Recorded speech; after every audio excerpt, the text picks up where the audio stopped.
welcome back to our channel. It was the summer of 1985 when 13-year-old Martin Hensley first laid eyes on it. The air was thick with heat in Columbia, South Carolina, and the ceiling fan in his grandparents' living room offered more noise than relief. Outside, the hum of cicadas mingled with the distant rumble of a delivery truck. Inside, Martin was kneeling beside a dented metal coffee can, its contents spilled across the shag carpet like a dragon's hoard, copper pennies, hundreds of them, saved by his late grandfather. The old man had been a railroad worker, the kind of person who believed in saving everything. His garage was a museum of rust and grit. His penny collection? Not organized, not catalogued, just dropped into that can one by one, year after year, like clockwork. Martin was bored. Summer break, no cable TV, and only a handful of mystery books to entertain him. So, on a whim, he began sorting the coins. Stacking them by decade, then by year. 1964, 1971. 1956, one caught his eye, not because it was shiny, but because it was strange. The date read 1968. That wasn't odd. But the mint mark, or lack thereof, made him pause. He knew just enough about coins from a book he'd borrowed at the library. Enough to know that in 1968, Philadelphia minted pennies didn't carry a mint mark. But this one looked different. He held it up to the light. It had a strange luster, even beneath the dust and grime of decades. The 8 in the date seemed oddly shaped, thicker than it should be.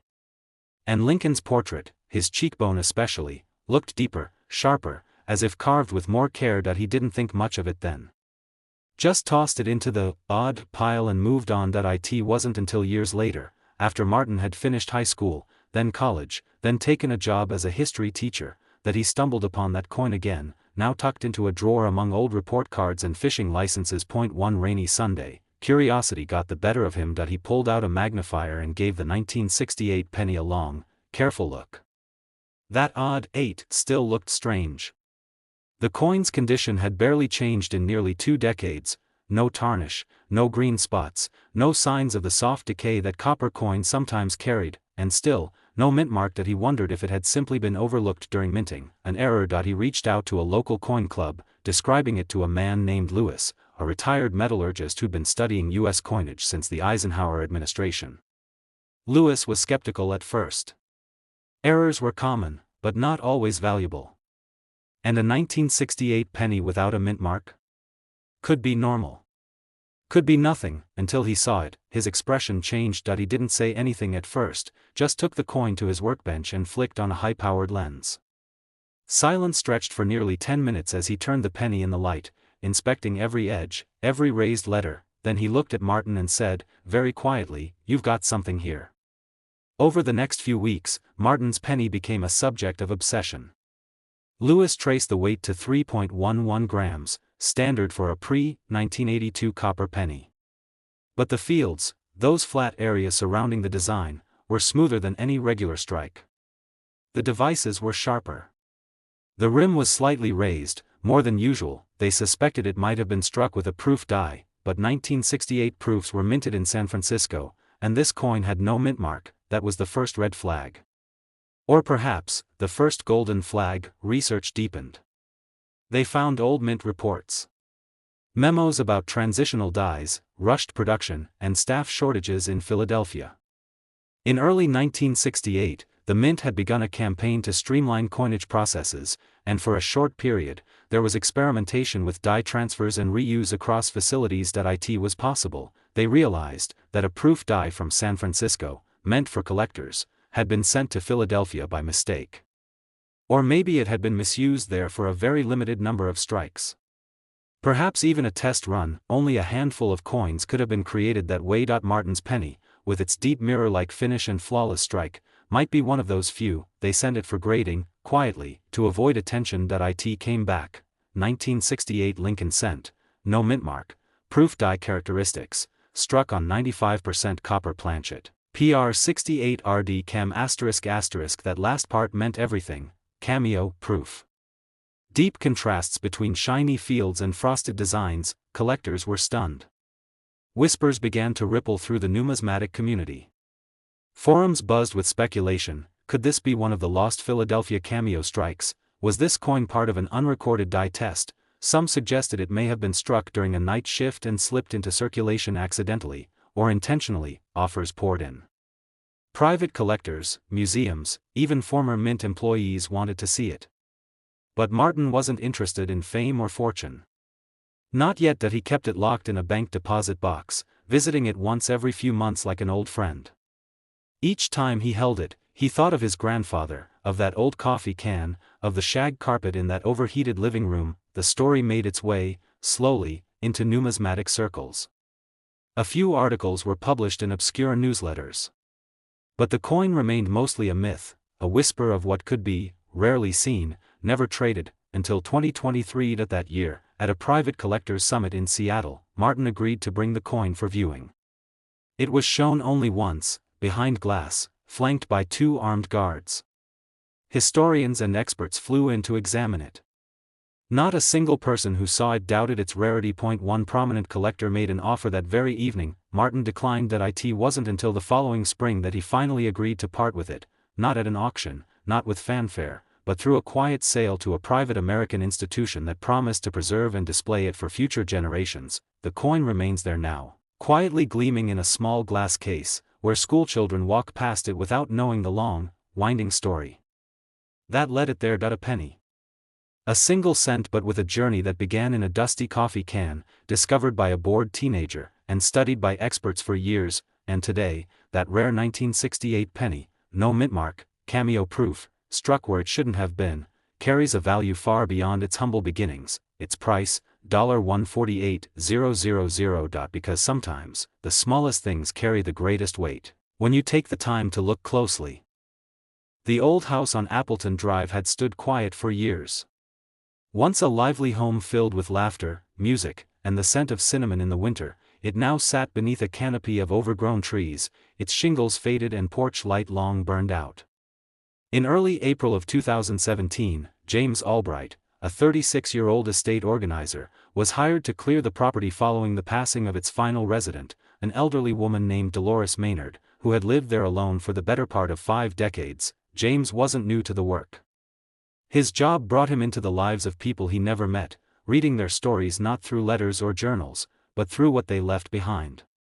Clothes, old recipe books, broken radios, yellowing photo albums. He'd long since stopped expecting surprises, but the basement of the Maynard home was different. There were boxes stacked with care, each labeled in neat cursive: Christmas cards, garden notes, Marvin's tools, and simply, coins. James paused at that last one. Inside the small, dust-coated box were dozens of coin rolls. Not rare-looking. Not flashy. Mostly pennies. Most people would have walked away. But something made him pull out one roll, just to peek. Maybe it was curiosity. Maybe boredom. Maybe the way the light flickered across the copper as he turned the paper back. The third coin in the row stopped him cold. It wasn't the shine. In fact, the coin was worn, a little dulled. But the face, something about Lincoln's profile looked off. It shimmered, slightly doubled, like looking through a fogged lens. James squinted. He set it down, picked it back up, and turned it under the light again. There it was. .2 of Lincoln's noses, .2 of his chins. A faint doubling in the letters, too, especially in the word liberty. The B looked almost bloated, like it had been drawn twice by an unsteady hand. James didn't know what he was looking at, but he knew enough to know that it wasn't normal. He pocketed the coin and took it with him when he left the house later that night. At home, under a desk lamp, he examined it more carefully. It read 1972 with no mint mark, so Philadelphia. Its weight was right, its color dull copper with age. But that doubling, he knew it couldn't be a trick of light. He turned to the internet. Forums. Collector sites. Amateur guides, and then he found it, the 1972 double die obverse penny. A legitimate mint error, extremely rare, and among the most sought-after mistakes in modern U.S. coinage. Only a few of them existed in exceptional condition, and James's coin? Well, despite its age and mild wear, the doubling was unusually crisp. Clear. Unambiguous.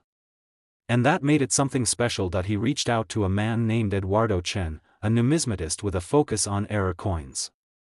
Eduardo was cautious, meticulous, and not prone to overreaction. When James sent over photos, Eduardo responded with one sentence: "You need to bring that to me." 2 days later, they met in a small appraisal room tucked into the back of a coin shop just outside Raleigh, North Carolina. Eduardo examined the coin for nearly an hour. Microscopic analysis, die matching, edge inspection. When he finished, he took a deep breath and said, "This coin was struck during the first batch of the error run. Die 001. You can tell by the intensity of the doubling and how clean the splits are. This is the real deal." James stared, unsure what that meant. Eduardo clarified, "In 1972, the Philadelphia Mint used multiple working dies to produce Lincoln cents. One of those dies, just one, was misaligned during the hubbing process. It created this doubling on the obverse, visible especially in Liberty, the date, and Lincoln's face. Only a small batch made it out before the error was caught and the die replaced.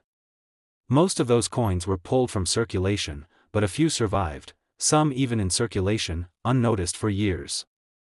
Eduardo continued, telling James about the history behind the error, how it was first discovered by collectors in the late 70s, how it sparked debates among mint insiders and became a legend in numismatic circles. "But what you have here," Eduardo said, holding up the coin with gloved fingers, "might be the cleanest example I've seen in years. And what's more, it hasn't been cleaned. That patina is natural. The fields are smooth. You've got a unicorn in your hands." James didn't respond right away. His mind was spinning, not because of the money, but because of the story. This coin had sat quietly in a basement for decades, surviving house moves, winter chills, and the slow march of time. And now it had emerged, silently demanding attention. Over the next several months, James and Eduardo worked together to authenticate the coin with a grading service. It came back as 1972 double die obverse, die 001, MS66 RD Mint State 66. Red. Meaning full original copper color. Meaning pristine. The news circulated in private numismatic communities. No media. No auctions. Just whispers. Offers came in, discreet, ambitious, and from people with more money than time. But James wasn't looking to sell right away. That he needed to understand it first. That he traced the origins of the 1972 Lincoln cent, learning about how the mint's hubbing process worked back then, how dies were created and how errors could sneak into full production. He even visited the U.S. Mint in Philadelphia under a private tour arranged by a collectors' society, walking past the machines that had once created millions of pennies a day, some of them, just maybe, with a little too much character in the strike. That he kept the coin in a sealed slab, tucked in a safe deposit box. And sometimes, he'd take it out and simply hold it. Just for a moment. Just to remember the silence of that basement. The stillness of that spring afternoon. The coin was eventually sold, years later, in a private transaction arranged through a collector in Zurich who specialized in mint errors from North America.no headlines.no spotlight, just a silent transfer between hands that respected what they were holding. And so, the story of one of the cleanest 1972 double die obverse cents ever discovered came to a quiet end. A penny. A single cent, and yet, because of an accident in the Philadelphia Mint, a stroke of curiosity in a quiet basement, and the patience of someone who chose to ask questions before acting, it carried a weight few coins ever would. Its final value, $135,000. Because sometimes, when history stutters just enough, it leaves behind a rare echo, etched forever in copper. The summer of 2006 in Nashville, Tennessee, had the kind of heat that clung to your skin and didn't let go, even in the shade. Dust clung to sidewalks, cicadas sang in the trees, and everything felt slower, like time was lounging in a hammock and had nowhere else to be. In the middle of all this, 42-year-old Sylvia Drake stood hunched over a plastic bin in her late grandfather's garage, sorting through boxes for the estate sale that would begin the following weekend. Her grandfather, Amos Drake, had been a quiet man. A railroad mechanic for 38 years, Amos never had much to say, but always had something in his pockets: bolts, bits of twine, marbles, and coins. Especially coins. He had a habit of dropping his change into old coffee tins, stashing them under workbenches or behind loose boards in the garage. Nobody paid them any mind during his lifetime, but that day, Sylvia opened one of the heavier boxes labeled simply junk drawer stuff and found an old Maxwell House tin sealed with masking tape. Inside were hundreds of pennies, some glistened with age, others had turned a deep chocolate brown. Most were ordinary. A few were Canadian. One or two had strange green corrosion marks. She sifted through them, letting the coins pour from her fingers into her palm like a waterfall of copper, and then she saw it. A penny that looked different. It had a strange luster, not quite bright, but not dull either. A peculiar shimmer around the rim. She tilted it to the side. The profile of Abraham Lincoln was there, unmistakable, but something about the way the numbers curved beneath the bust made her pause. 1976. There was no mint mark. So, Philadelphia, but it wasn't the date that intrigued her. It was the way the rim seemed slightly off-center, like it was struck just a touch too far to the left. And the surface. It almost had an uncirculated shine, but it felt old, aged in a way that gave it presence, as though it had seen something history forgot to record. Sylvia didn't know much about coins, but she had a gut feeling this one might be something. She took it home and placed it carefully in a velvet ring box left over from a wedding that never happened.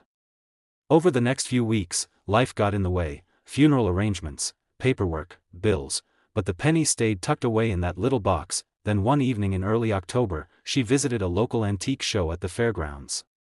She wasn't planning on taking the penny with her, but at the last moment, she slipped it into her purse. The coin dealers were tucked in the back corner of the main hall.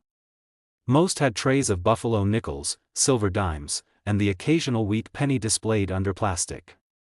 She approached a quiet table manned by a gentleman in his 60s, with neatly combed gray hair and small, circular glasses perched on his nose. His name tag read, Vince Hollander, numismatics since '71. She handed him the penny. Vince didn't react at first. He placed it on a black velvet mat and brought out a loupe. Then a brighter lamp. Then a second loupe. He remained quiet for almost a minute. When he looked up, his voice was calm but deliberate. Do you know what you've brought me? Sylvia shook her head. This isn't just a 1976 penny. It's a transitional strike. One of the rarest known in that year. She blinked. Transitional? Vince smiled slightly, the way someone does when they're explaining something they love. In 1976, the United States was celebrating its bicentennial. Most of the mint's attention was on redesigning the quarters, half dollars, and dollar coins to feature commemorative reverses. But pennies didn't get a new design. Or at least, not officially. But what we've come to learn is that during those years, the mint was experimenting, playing with different copper and zinc compositions, striking tests using older dies on newer planchets, sometimes mixing materials. These coins weren't supposed to get out. He turned the coin under the light again. What you have here, he said, voice low, is a 95% copper penny struck on a planchet intended for a foreign coin, probably a blank from the Philippines or even Israel, mixed in during material testing. See the color? See the slightly thinner edge? The weight will be a bit off. Maybe 2.8 grams instead of the usual 3.1. Sylvia said nothing. She didn't know what to say. Vince carefully pulled out a digital scale. 2.79 grams, his hands moved faster now. He produced a micrometer and took edge measurements. Then another loupe to examine the rim and devices. He brought out a database, pages printed and taped together like a family tree of minting mistakes, and after some searching, his eyes lit up. There were only a few of these ever recorded. One surfaced in '97, another in 2002. Both disappeared into private collections. The mint never confirmed their existence, but we believe a few of these escaped when experimental blanks were used accidentally in production. He leaned back, exhaled, and said, "You may be holding one of the most mysterious 1976 pennies ever found." They arranged for a private examination the following week. A certified grading agency was contacted. Metallurgical testing was done discreetly. X-ray fluorescence confirmed the planchet's alloy didn't match standard U.S. compositions for that year. It was real. What they had was a 1976 Philadelphia 1-cent penny struck off metal, likely on an international planchet, in pristine uncirculated condition. Not just rare, unique in its clarity, condition, and story. For months, whispers passed through numismatic circles. Collectors speculated about its origin. Some claimed it was part of a known mint test batch that had been rumored to go missing. Others insisted it was an anomaly, a perfect accident that slipped through the cracks of a distracted mint during a year obsessed with bicentennial half dollars and quarters. Sylvia never imagined a penny could change her life, but this one did. It gave her something she hadn't expected, not just financial security, but a sense of history. A connection to a time she never lived through, a process she never studied, and a grandfather she'd only ever half understood. She kept the coin for 4 years. Not because she had to, but because she wanted to. She liked to imagine her grandfather, Amos, pocketing it one afternoon without realizing it was special. Maybe it fell from a tray at the rail yard. Maybe he was handed it as change at the corner store. He had a mechanic's hands, rough and strong, and this little penny, this quiet outlier, had stayed with him through the years, passed over 1,000 times until it found its way to Sylvia's hands. Eventually, when the time felt right, she let it go. No fanfare. No television interviews.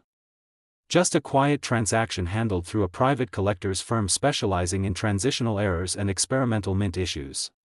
The buyer, a museum-affiliated historian based in Munich, believed the coin should be preserved in a private archive dedicated to global minting anomalies. The coin now rests in a temperature-controlled capsule inside a glass-walled vault. Its story, once forgotten in a dusty garage in Nashville, has become part of something bigger, and the price it commanded, $130,000. Not bad for a single cent. Not bad at all. Rain had just started to fall in the small town of Springfield, Illinois, turning the early autumn leaves slick and fragrant. It was the kind of rain that didn't demand attention, it just whispered across rooftops and pooled gently in the cracked pavement of empty parking lots. The kind of rain that felt like a memory before it even ended. Inside the cluttered backroom of an antique bookstore on 5th Street, tucked between 2 collapsed boxes of yellowed comic books and a half-broken Royal typewriter, sat a coffee tin. It was rusted around the edges, its faded label barely legible. Written in shaky ballpoint ink across the lid was a name, Benny's Old Change. Lena Harcourt, the shop's owner, had been working through the storage room for weeks. The bookstore had belonged to her father, Benny, who passed away the previous winter. A lifelong lover of literature and local history, Benny had an uncanny ability to collect things that nobody else saw value in: old buttons, postcards, cigarette tins, even circus flyers from the 1940s. But coins were his quiet obsession. He never talked about them much. Just quietly sifted through change, setting a few aside here and there, and storing them away in containers only he knew about. That day, Lena wasn't looking for anything in particular. She was mostly trying to make space. But when she picked up that rusted tin and shook it gently, the familiar clink of coins stirred something deep in her chest. Nostalgia, maybe. Or curiosity. She opened the lid and found a world of copper pennies, hundreds of them. Most looked ordinary. Some still bore the gleam of circulation, others had turned dark and dull with age. But as she tilted the tin toward the light, one coin caught her eye, not because it looked fancy, but because it didn't look quite right. She pulled it from the pile and stared. 1979. Lincoln's profile, facing right as always. But the fields of the coin, the blank spaces around the image, had a strange clarity. Not shine, exactly, but a smoothness she couldn't quite explain. Almost like glass that had been polished by time. There was something else. The D mint mark, tiny, nestled just beneath the date, seemed off-center, slightly raised.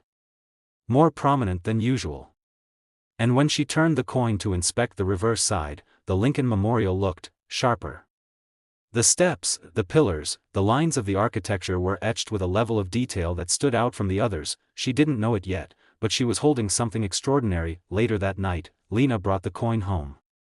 She placed it gently on her dining table under a lamp, comparing it with other pennies she'd found in the same tin. This one had weight to it, literally and figuratively. She dug out her father's old magnifying glass and studied it like a detective scanning a clue. The edge was crisp.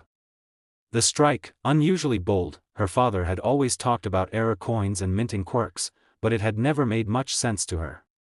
He'd tried to teach her about planchets, die clashes, repunched mint marks, even doubling, but it was like speaking another language. Still, Something about this penny made her wonder if she was looking at one of those mysteries he'd spent his life chasing. She took the coin to a local appraiser who specialized in U.S. coinage.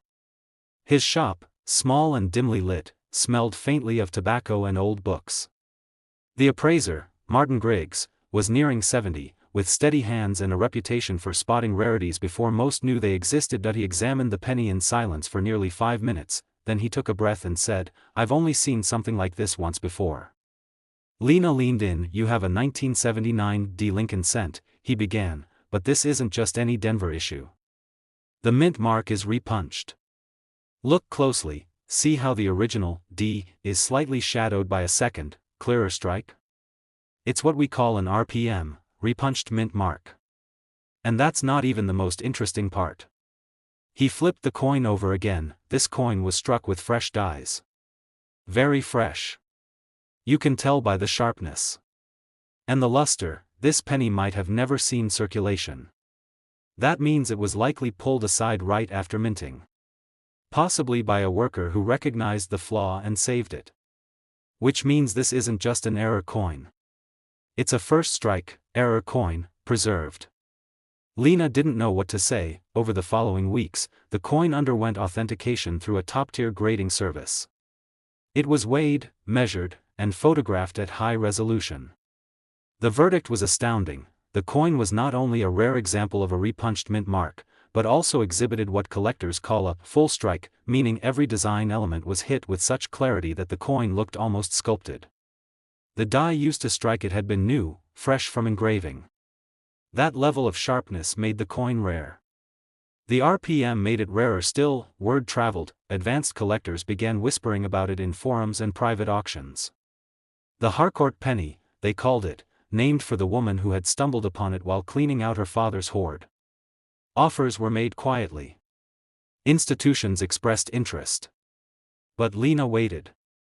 She wanted to know more about what made this coin so special. She learned that the 1979 D penny wasn't supposed to be remarkable. It was struck in the billions, yes, billions, and flooded into circulation without fanfare. But sometimes, just sometimes, an anomaly slips through. An error that occurs early in the minting process, before the dies have worn down, before quality checks can catch the deviation. And when that anomaly is paired with perfect condition, with sharp devices and preserved copper sheen, it becomes something more than a mistake. It becomes a treasure. In time, Lena decided to part with the penny.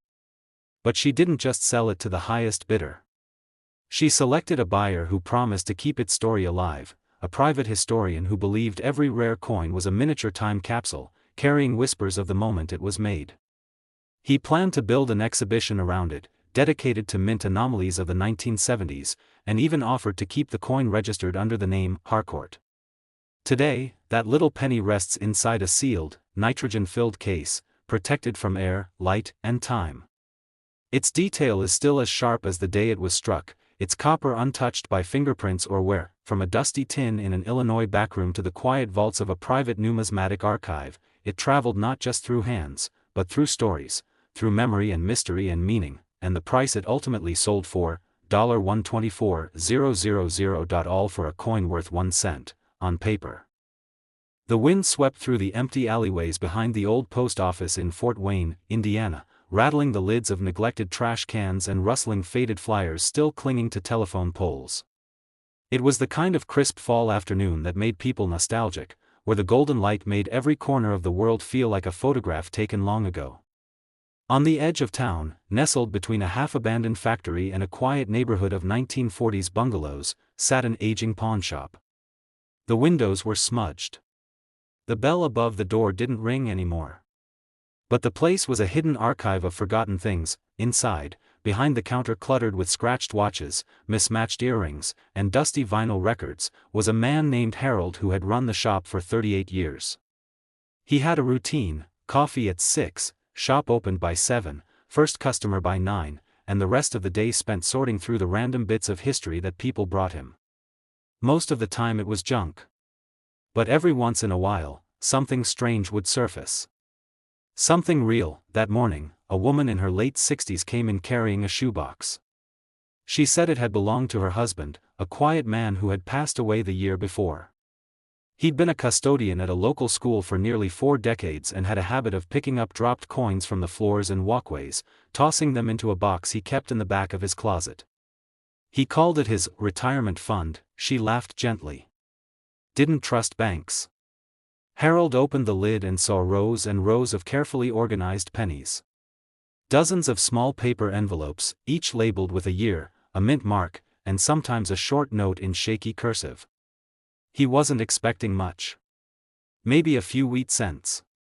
Maybe a 1955 double die if luck was on his side. But as he flipped through the envelopes, one caught his attention. 1983. No mint mark. Just, odd weight, scribbled in pencil. That he opened it, what slid into his palm didn't feel like a regular penny. The color was right, coppery, dark in some spots, almost orange under the light. But the weight. He knew it instantly. It was heavier. He placed it on the scale. It read 3.11 grams. Harold blinked. That wasn't possible. In 1982, the U.S. Mint had transitioned the composition of 1-cent coins from 95% copper to a copper-plated zinc core. The copper pennies weighed 3.11 grams. The new zinc versions? Only 2.5 grams. By 1983, all 1-cent coins should have been struck on zinc planchets. The change was complete. Official. Final. So how could this 1983 penny be copper? Harold tested it again. 3 times. Always the same result. He examined it under a magnifying glass. Lincoln's portrait was clear, with sharp details around the jawline and coat. The 1983 date was clean, crisp. No doubling. No wear. It looked like it had been struck yesterday. He turned it over. The Lincoln Memorial stood out in bold relief. Every pillar, every stair, every line of the statue inside, perfect. Not only was it struck on the wrong planchet, it was struck well. The implications hit him. This coin wasn't just a mistake. It was a ghost. A phantom from a transition year, when the mint had supposedly purged all copper blanks from its production lines. Somehow, one had survived. Or a few. No one knew how many existed. But for decades, collectors whispered about them like urban legends, rumors of 1983 copper cents surfacing in pocket change, only to vanish again, unconfirmed, and now Harold held one. He didn't say anything to the woman at first. He paid her a modest amount for the entire box, more than she expected, enough to make her tear up a little, enough to keep her smiling as she walked out the door. She didn't ask questions. She never would. That night, Harold contacted a friend in Chicago, an expert in coin metallurgy and authentication. The coin was sent out. Tested. X-rayed. Scanned. It passed every test. The core was pure copper alloy. No trace of zinc. The strike was official. No evidence of tampering. Not a counterfeit. Not a novelty piece. It was real. One of the only known 1983 1-cent coins struck on a copper planchet, accidentally or by oversight, in a year where such things were supposed to be extinct. News trickled out into the community. First through numismatic circles. Then through collector forums. Then into private emails and phone calls among elite dealers. Everyone wanted to see it. Everyone wanted to hold it. Offers began arriving. Quiet at first. Then louder. More insistent. Harold was stunned. He remembered every dull day spent in the pawn shop. Every fake Rolex. Every broken radio. Every pile of unwanted CDs. And now this coin, this single, lonely cent, had the power to rewrite everything. It represented a perfect storm of rarity. It was a transitional error, a metallurgical anomaly, and in high-grade condition. No contact marks. No signs of handling. As close to mint state as a circulated coin could be. For collectors, it was a once-in-a-lifetime discovery. He finally agreed to sell it. Not to the highest bidder, but to a historian at a Midwestern university who had a passion for U.S. mint history. The coin would be part of a permanent exhibit, an educational tool and a symbol of how even the smallest item can carry the weight of an era, and the value, when all was said and done, when the testing, the transport, the legal consultations, and the handshake were completed. the coin that was supposed to be worth a single cent sold $4.116,000. It had survived undetected for 40 years, tucked in a shoebox in a closet, mistaken for ordinary, but it was never ordinary. It was a survivor of change, a whisper from the past, a copper echo in a world of zinc. The rain had been steady for hours, a soft drumming on the rusted gutters of a small house tucked just outside of Knoxville, Tennessee. Inside, the air was thick with the scent of brewed coffee and worn paper, the kind of smell that came from years of collecting, of keeping things that others had long thrown away. On the second floor, tucked into a cluttered corner of a modest office space, sat George Milton. A retired machinist and lifelong hobbyist, George had a fascination with coins that dated back to childhood. It wasn't about money for him. It was about stories. Every coin, in his mind, had one. That evening, he was revisiting a collection he'd set aside a decade ago, a series of Lincoln cents from the early 2000s that he had assembled during the routine of everyday life. Trips to the gas station, grocery store, vending machines, George had a habit of checking his change, plucking out anything that stood out, and tossing it into an old cigar box. Over the years, the box filled up until it held over 1,000 coins, each individually bagged, some labeled, others not. As the storm rumbled outside, George poured the contents of that box onto the felt mat at his desk. A quiet thrill stirred inside him as he began inspecting each penny with the eyes of someone who had seen just enough rare finds to believe that anything was possible. His loupe magnifier trembled slightly in his fingers, not from excitement, but from age. Hours passed before it happened. A coin that looked, at first glance, like any other.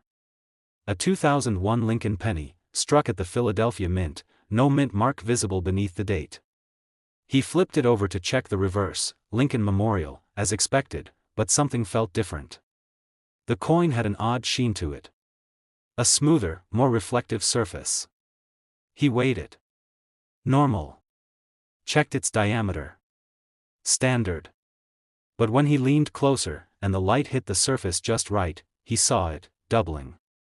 Subtle, but unmistakable. On the obverse, the word Liberty showed signs of doubling on the B and D. The date itself, 2001, showed a faint ghosting effect, particularly in the 2 and first 0. And the I. Lincoln's I, under magnification, was ever so slightly doubled, giving the iconic profile an eerie intensity. George's heart skipped. He'd heard whispers online, forums, blogs, distant chat threads. There were rumored double die obverse pennies from 2001, but few had ever been confirmed. Most turned out to be machine doubling or worn dies. But this? This was crisp. Sharp. Intentional. He double-checked everything. Notching on letters? Present. Split serifs? Clear on Liberty and partially on In God We Trust. It wasn't mechanical doubling, it was a true double die. He took photos. Sent them to a friend who worked at a coin shop in Georgia. The response was swift. This is the real deal. Get it graded. Now. A week later, the coin was on its way to a professional grading service. George tracked it every step of the way, barely sleeping. He wasn't new to grading, but this coin felt different. When the package finally returned, he handled it like glass. The label inside made him stare in stunned silence. 2001 1C double die obverse, MS67 RD Mint State 67 read. A nearly flawless specimen of an error that many believed didn't exist in certified form. And now, it was his. The only one of its kind authenticated and slabbed to date.